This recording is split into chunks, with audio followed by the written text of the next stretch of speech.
बेटियों के लिए कहा गया है कि ओशों की बूंद की तरह होती हैं ये बेटियां, ओशों की बूंद की तरह होती हैं ये बेटियां। कोई इनसे कुछ कह दे तो रो देती हैं बेटियां। कहते हैं एक कुल को रोशन करता है बेटा तो दो दो कुल को रोशन करती हैं बेटियां।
इधर तो सखियाएं दुआएं दे रही हैं, बड़े धूमधाम से देवकी को विदा किया जा रहा है लोगों। तो देवकी हंसी खुशी के साथ में और अपनी ससुराल के लिए जा रही है। देखो जात तो हवे हुए ससुराल, ससुराल है वो हंसी खुशी के साथ में जाते हैं, पर रोत जरूर है। लेकिन देवकी नहीं रोई। तो याद रखना भक्तों, ये रोना भी कोई ज्यादा समय से नहीं चला, अभी से चला है। वैसे तो काफी जब समय हो गया, लेकिन ज्यादा समय नहीं हुआ। बताया तो ऐसा गया है कि पहले हमारे इस देश भारत पर जिस समय मुसलमानों का शासन था, तो जब भी किसी हिंदू लड़की का विवाह होता था तो वो लड़की एक रात के लिए मुसलमान के यहाँ ठहर के तब आगे जाया करती थी लोगों। तो अब सोचने की बात है, किसी बेटी का विवाह हो और जिसे ये मालूम पड़ जाए कि मुझे आज किसी के साथ रहना है और मेरा धर्म जाएगा, तो उसके दिल पर क्या बीतेगी लोगों। तो वो बेटी उस समय फूट फूट करके रोया करती थी, हे निर्दयी बबुला, अगर तुझे ऐसा ही मालूम था तो तूने मेरा विवाह क्यों किया। लेकिन याद रखना लोगों, ये पराई अमानत है, आज तक कोई भी अपने घर रख नहीं पाया। जिसकी 10 बेटियां हैं उसको भी भेजना पड़ा और जिसकी एक है उसको भी भेजना पड़ा। तो आज धीरे धीरे समय व्यतीत हुआ, आज वो प्रथा धीरे धीरे समय तो व्यतीत होता चला गया, लेकिन प्रथा आज भी चल रही है। और अगर अवय कोई बात प्रथा निभाव दे बाई चांस, ब्याह हो गए और रोए ना, चुपचाप अगर गाड़ी में बैठ जाए तो भाई तो पीछे हरी पीरी साड़ी वाई ना, जो चैन लगन दे दोबारा आ गई तो सही है, रोई ना ही न को ब्याह की खुशी में। लेकिन ध्यान रखना लोगों, बेटी रोती है और रोना पड़ता है, क्योंकि जब अपना घर छूटता है तो सभी को दिक्कत होती है। लेकिन याद रखना, बेटी को एक खुशी भी होती है कि वो आज अपना ही घर छोड़ रही है और अपना ही घर मिल रहा है। सास ससुर की जगह पर माता पिता मिलेंगे, बहन भाई की जगह पर देवर जेठ मिलेंगे, ननद मिलेगी, और मेरे सुंदर से प्यारे घर की जगह एक मंदिर मिलेगा। मेरी देख रेख करने के लिए पति जैसा, परमेश्वर जैसा पति मिलेगा, और इस बेटी को क्या चाहिए। लेकिन ध्यान रखना, अब बेटियां इन सब चीजों को छोड़ करके केवल पैसों की तरफ भाग रही हैं। ज्यादा कुछ नहीं, अभी थोड़ा ही माहौल खराब हुआ है लोगों देश का। आप लोग कभी दिल्ली में जाकर के देखना, अपने यहाँ 8 बजे के बाद कोई भी घर से बाहर नहीं निकलता, खास करके बेटी को दिन जैसे ही ढलता है कोई निकलने नहीं देता। और वहां बेटियों का निकलना तब होता है जब सूरज मुझ जाते, तब कई बार नजारा देखा है। अक्सर घटनाएं आप लोगों ने बड़े बड़े शहर की सुनी होगी, अपने क्षेत्रों में क्यों नहीं होती? क्योंकि देख रेख करने वाले माता पिता है और उस जगह पर बिगाड़ने वाले माता पिता है।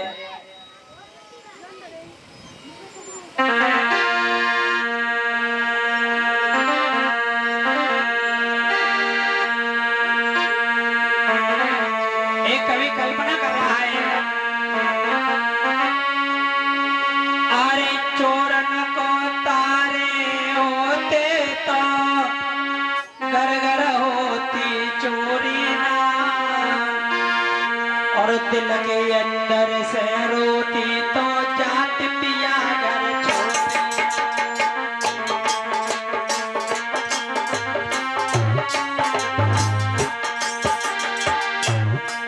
माता बहनों, अगर चोरों के लिए ताले होते तो किसी के घर में चोरी ना होती।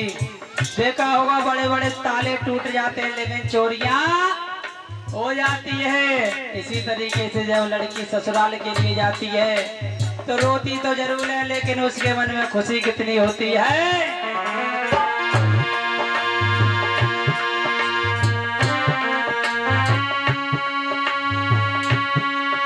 एक टोटा किसी के मत ना आई है, जब से बुरा है टोटा,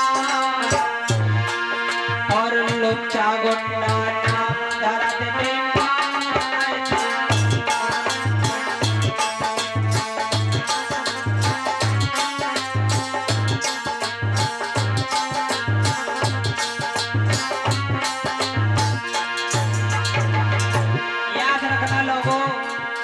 शादी करने के बाद में पराई बेटी को दुख देते हैं, उनके साथ में क्या होता है?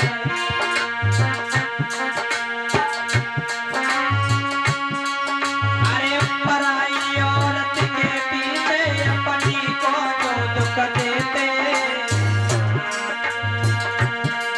अरे पर नारी के पीछे जो अपनी नारी को दुख देते, और होता है परिणाम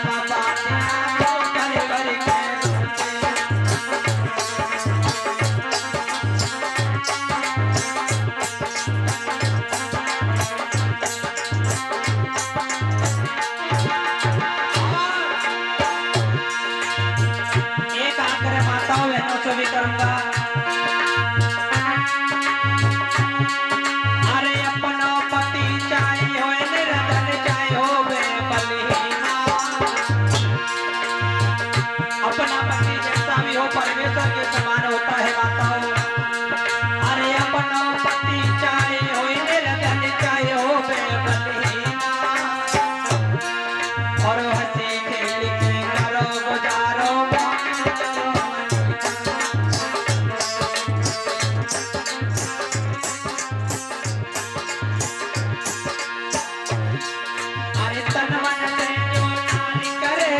अपने पति की सेवा, एक तन से जो नारी करेगी अपने पति की सेवा, और अंत समय में कुंड को दे है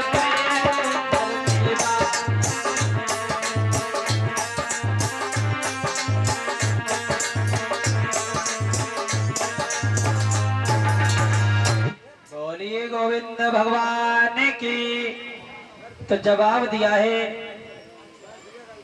आज सखियां दुआएं देने लगी है लोगों, और देव की मैया रथ में जैसे ही चली है तो आज कंचराज ने अपना रथ सजाया है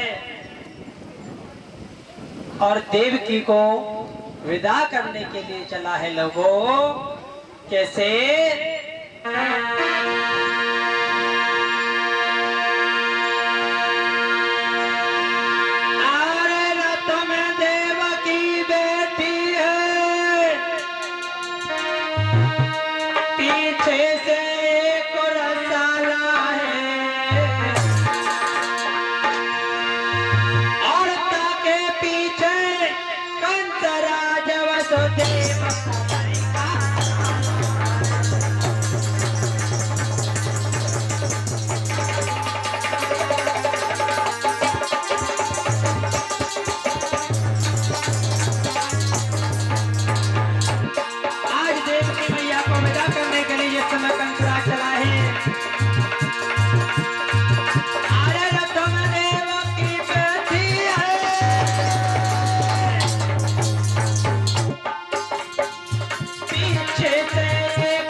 जैसे ही कंस आगे के लिए चला तो देवता आकाशवाणी करने लगे, कंचरा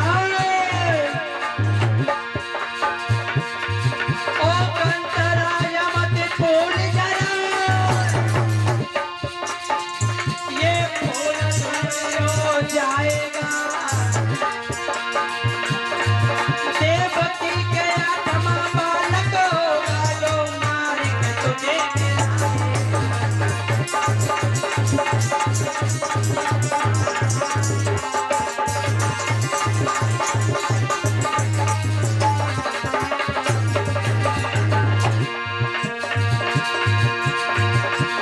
अब तो सुन के इतनी बात पेट में पानी सोए, अब तो सुन के इतनी बात आया ठाड़ो,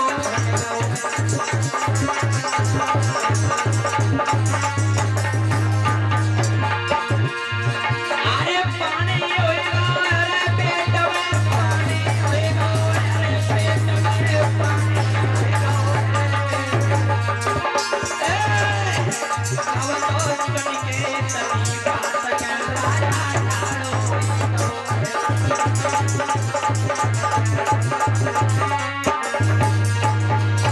याद रखना माताओं बहनों भाइयों, इधर हरिहर क्षेत्र में गंगा मैया के किनारे बैठे हुए व्यास नंदन श्री सुखदेव जी समझाने लगे कि हे राजन परीक्षित, आज जैसे ही कंस राज विदा करने के लिए चला है तो देवता आकाशवाणी करने लगे, कंस राज जिस समय आवाज आई है तो कंस चारों दिशाओं में देखने लगा कौन है, लेकिन कोई भी दिखाई नहीं दिया। फिर से आवाज आई है, कंसराज। कंसराज कहने लगा आप कौन हैं?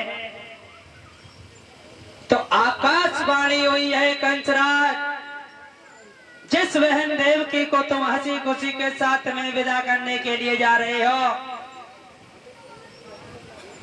उसी देवकी का 8वां पुत्र तुम्हारा काल होगा।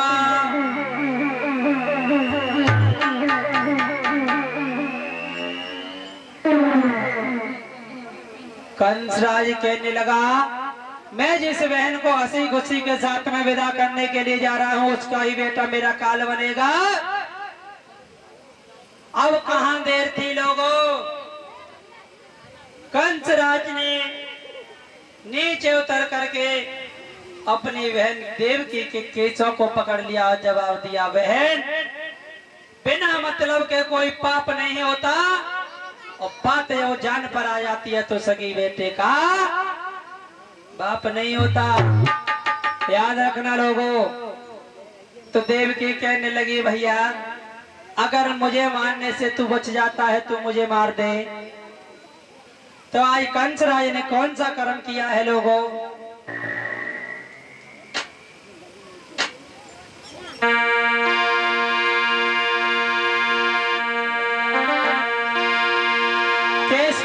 देवकी को केस पकड़ के नीचे उतारा है।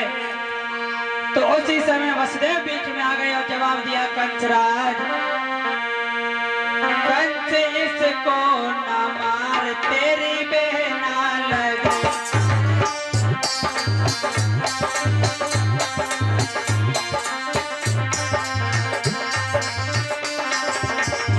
कंसराज अरे तुम देवकी को क्यों मार रहे हो, मेरी सिर्फ एक बात सुन लो। कंस बादल ना पार तेरी बहना लगे, कंस इसको ना मार तेरी बहना लगे, इसको ना मार तेरी बहना लगे, कंस बादल ना पार तेरी बहना लगे। अरे बहना लगे तेरी बहना लगे, बहना लगे तेरी बहना लगे, हो कंस इसको न मार तेरी बहना लगे, हो कंस इसको न मार तेरी बहना लगे, कंस इसको न मार तेरी बहना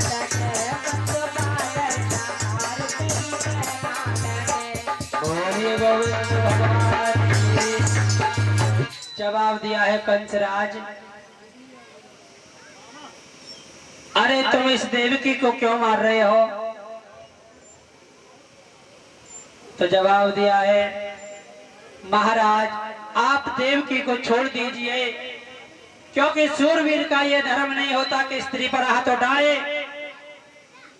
आप अगर मारना ही चाहते हैं तो आप मुझे मार दीजिए, ना रहेगा बांस ना बजेगी बांसुरी।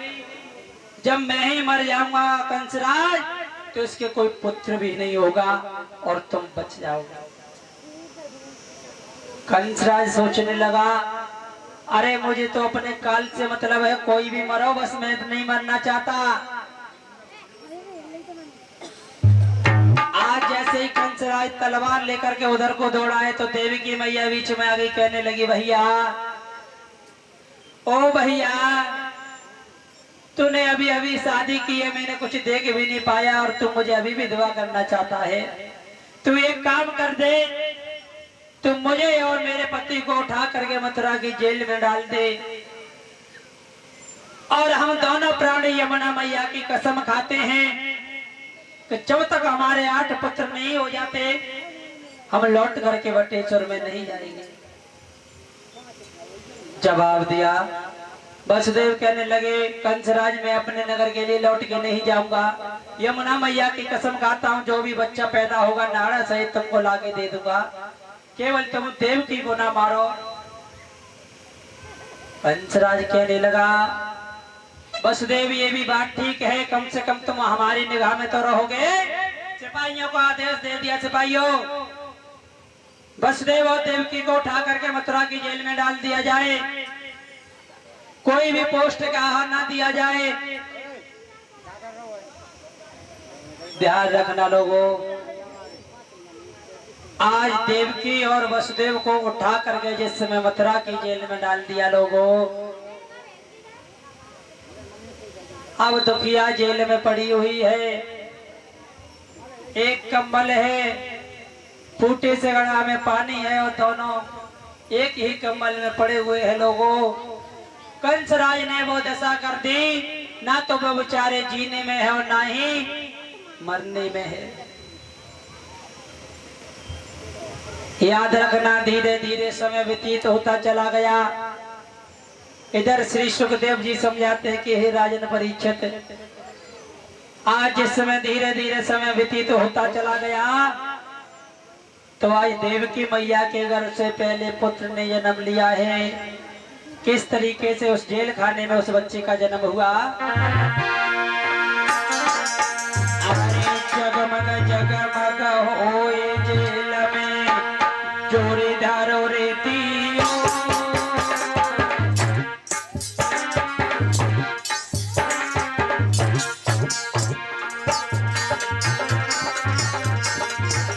अरे जगमग जगमग होए मेल में जोरे धारो रेतियो, और जेल खाने के बीच में पहले ललाट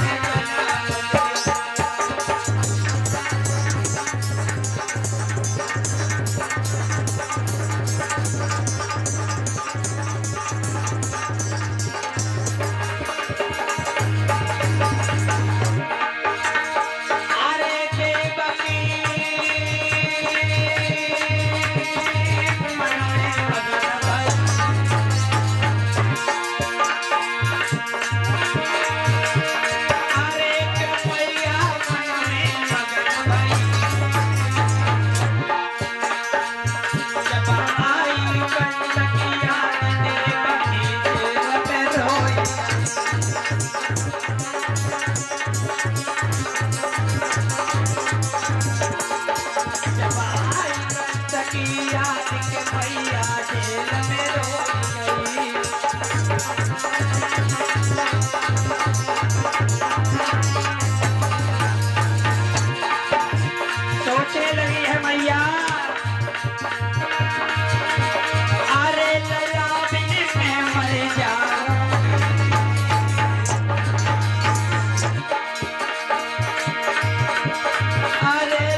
को भबक रहो हीरो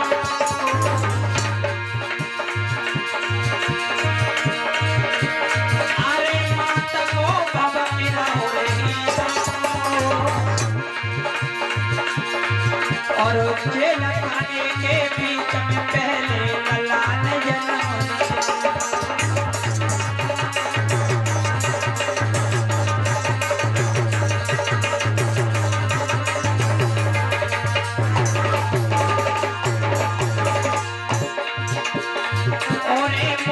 बबुल नजर का से फेरी है पूरे मुरली पाले बबुल नजर का से फेरी है